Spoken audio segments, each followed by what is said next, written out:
sorry about that. It's rapidly prototyping a Python web app with AWS, which looks very interesting, so a big round of applause, please.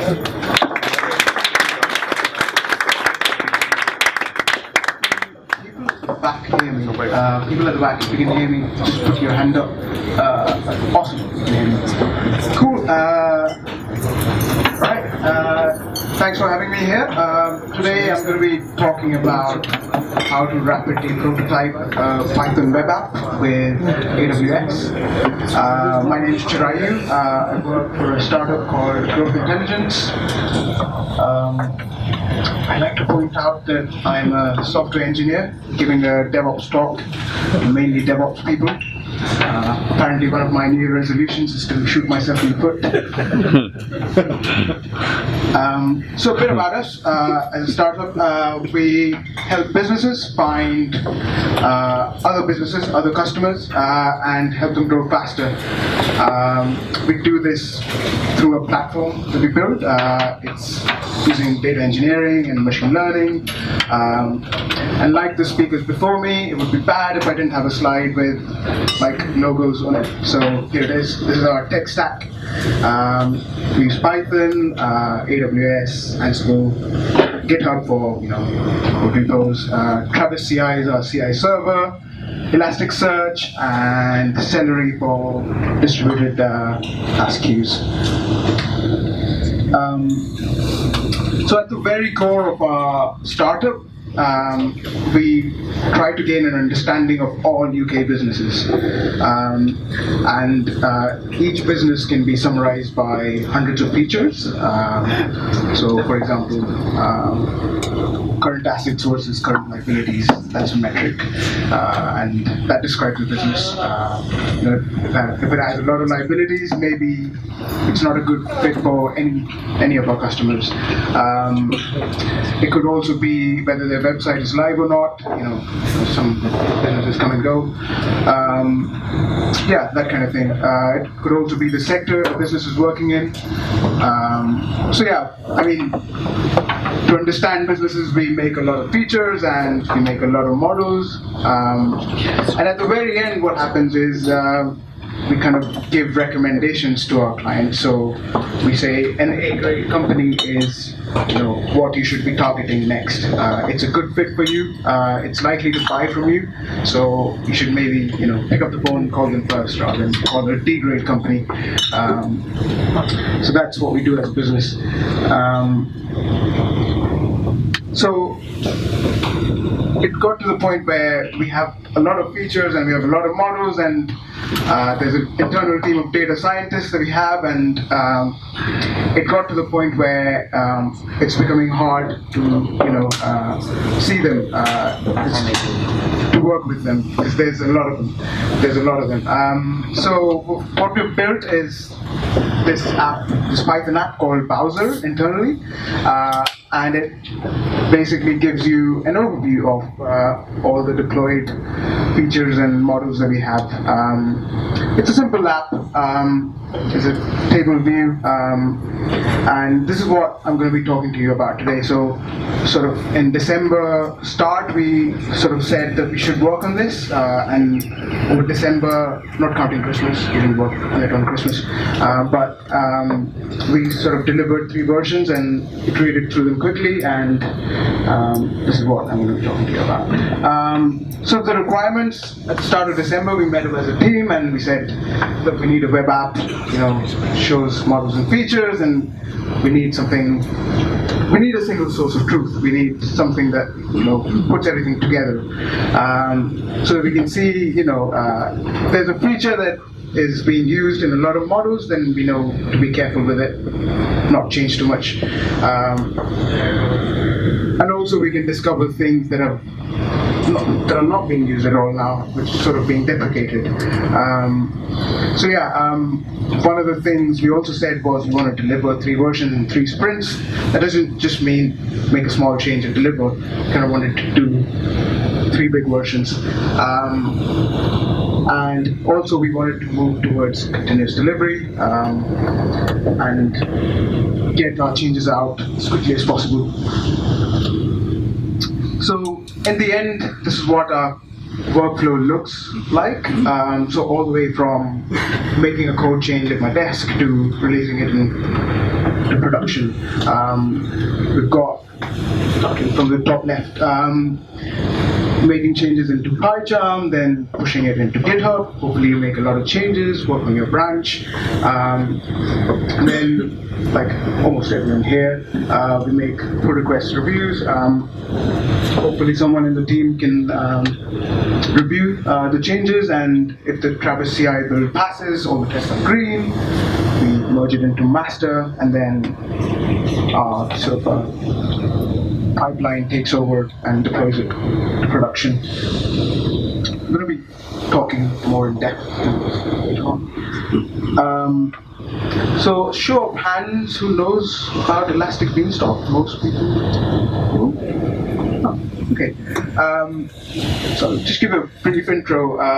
Elastic Beanstalk is an AWS product, and the idea is you give AWS your code base, and it takes care of provisioning all the different AWS bits to get your application up and running. So it's a cross-cutting concern, and it's good if you want to save time, and if you're kind of new into AWS as well and don't know how all the different AWS offerings fit together.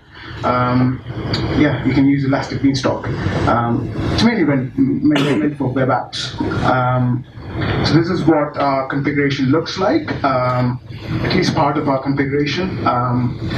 Top left, here you can configure the environment variables you're passing in to your application, also to pass to your application, the main method, and the environment variables, they're configured from here. Sort of the middle, you can say this is what, these are the EC2 instance sizes that I want. This is the image that I want. So for us it was a Python web app, so we chose a Python-based image. And you can also configure security groups, so open certain ports for communication. And sort of at the very end, there's capacity provisioning. It also takes care of scaling your app. So you can say sort of 9 to 11 in the morning, Mondays to Fridays, I'm expecting a lot of website traffic, so just spin up 2 additional servers. You can also do a metrics-based trigger, so you can say whenever I hit CPU utilization 90%, I want 3 extra servers. So yeah, all of this is like packaged into Beanstalk. Very easy to get it up and running. The other AWS product we use is called CodePipeline, and it's AWS's solution for continuous delivery. And you can basically automate your release process using CodePipeline. And for us, it's a simple 3-step process: source, manual approval, and deploy. In source step, we basically said whenever someone pushes to our repo master branch, we want to get GitHub to call us an event. It's a webhook. So whenever someone pushes to master, an event is triggered, and we build a source artifact in this step. All happening in a source step. And then want some bit of human intervention as well. So this is the manual approval. I guess at this point we check that the build that we're deploying, we do sanity checks that, A, it works, and B, all the tests pass, that kind of thing. Yeah, and the final step is just deployment. So all the Beanstalk configuration we did earlier, we call out to Beanstalk and deploy the source artifact that we made in the first step. Yeah, so these were all sort of the infrastructure side decisions we made. There were also like a few decisions we made on the software side to help us rapidly prototype. Who here knows about Dash? No one. Chirayu, So Dash is this really good library. It's a Python library, and it's useful if you want to build web interfaces showing a lot of data. So anything to do with graphs, tables, it's really useful. The really other good bit is that you don't need any JavaScript experience. So it basically you can write your code in Python, and behind the scenes it automatically generates HTML and CSS for you.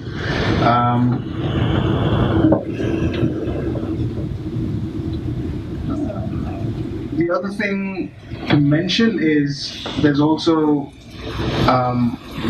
so this is what the code will look like. So the Python functions, and here basically I'm saying that my models tab is a text box and a table, and text box is simply a HTML input box and a paragraph. So it gives you a nice way to group things logically, and if you're used to working with Python, really good. And there's also components in Dash. So there's a data table component in Dash, which allows you to do basic operations on a table, things like filtering, sorting, searching, that kind of thing. Also on the software side, we use TinyDB. It's like SQLite, but for document-oriented databases. So it's very easy to insert things into the database and search for them. It's all document-oriented. And the really good thing is you can get up and running quickly. It's also in memory, but the drawback is that as soon as you want to do something advanced, it's probably not the right fit for you. You can't create things like table indices. You can't do more advanced things. But if you have a simple use case, more than good enough.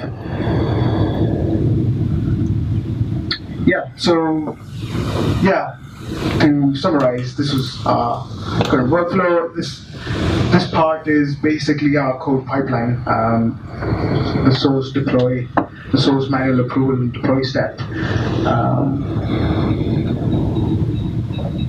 So if you look at an app, a basic web app these days, there are a few components of apps these days, and the UI side, the authentication, the database side.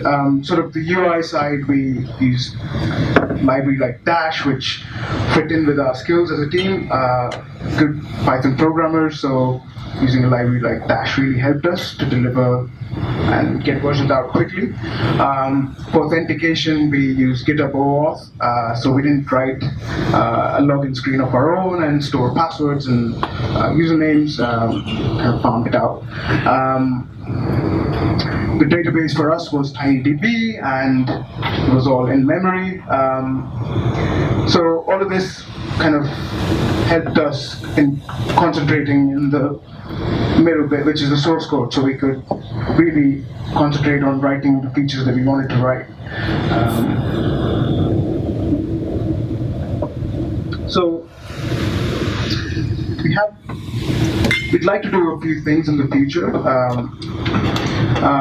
One of which is evolve browser into machine learning web platform internally. So we have an in-house team of data scientists, and they're making models every day, and we'd like to help them in experimenting with new models, building, testing, and deploying new models quickly. So an in-house web platform would be ideal for that sort of scenario. We'd also like to leverage AWS services and got data engineering pipelines in Spark and Luigi, and hopefully we can use them for that. And we also have multiple machine learning jobs that we run overnight throughout the week, and concurrently running them using AWS would be the next step for us. Also, we can take our learnings from using CodePipeline and automate the release workflow for other products. So that kind of concludes my presentation. As a side note, we are hiring. We've kind of gone on a big journey. We've secured a funding round as a company recently, and we think the future is really bright for us. And we're looking for DevOps engineers and software engineers, bright-minded people like you. So yeah, maybe you can talk to me afterwards. I've also got my CTO in the audience, Ash, and a data scientist on our team, Philip, in the audience, so maybe talk to us afterwards or go on our website. Cool, thank you very much.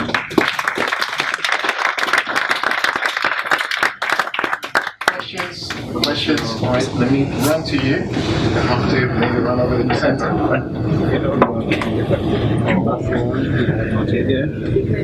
So this was an internal project or an internal view? Yes. So how does you store that internal intellectual property and document that, and have you done anything automated for that documentation?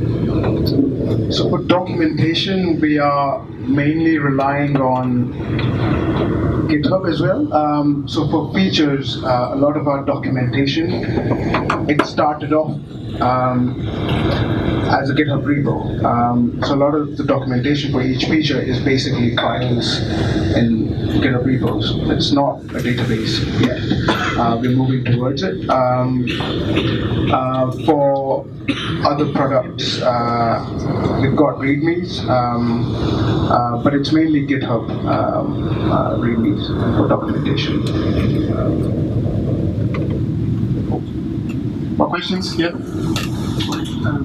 The manual step that you showed in the workflow in Amazon, which one was the manual step? So trigger a function, or how do you use this manual approval, how it's managed? It's basically blocks. So whenever the pipeline executes, after the source step, it generates the artifact, and it just basically waits till someone comes and clicks a button, and then it deploys. Do you have information about the result of test here in this step? How you take the decision of approving or not this deploy? No. So currently, Travis CI, which is our CI server, is a separate thing. So this is after we've done all the checks. This happens whenever. Hopefully, we've been sane enough to do all the checks and then push to master. So this is all triggered when we push into master. Cool. Just trying to get to the next question. Bear with me, please. Have you looked at AWS Lambda as well as using Beanstalk? No, we haven't. But I think the next step for us is AWS Cloud Monitor, I think, where once you know which resources you want, you can basically make templates in AWS and then provision those templates. It's kind of declarative language that I want EC2, I want this security group, I want this auto-scaling group, that kind of thing. So I think that's the next step for us. When using Dash to generate, you said you use Dash to generate dashboards from Python. What's the mechanism of like the updates to the graph, and what type of graphs do you have access to from that framework? So what does it allow you to do? Is that the question? How does it do the updates for the graphs, right? Like how does it? How does it update the graphs? And also, I get you. what type of graphs do you have access to, or what type of dashboards do you have access to? I get you. So Dash has an internal mechanism where you write callbacks. So let's say the user clicks a button and you want to make HTTP requests, fetch information, and then update the table. So whenever you write these callback functions, which is basically a Python function, and you supply it different state information. So you can say that, let's say whatever the user's typed in into the text box, that's one of the state information things. So whenever the user clicks, dash calls your callback, and you get all these state information, and hopefully you'll put it all together and make a request and update you to or update whatever component you're working with. Cool. Any more questions? No? All right, thank you very much again. Thank you. Cool, so that's it for this edition. As said, if you have an interesting talk, if you want to go ahead and even give your first talk, we always welcome new speakers. You can always contact us at org@londondevops.co.uk. And yeah, that's pretty much it. Have a very good evening and see you next time.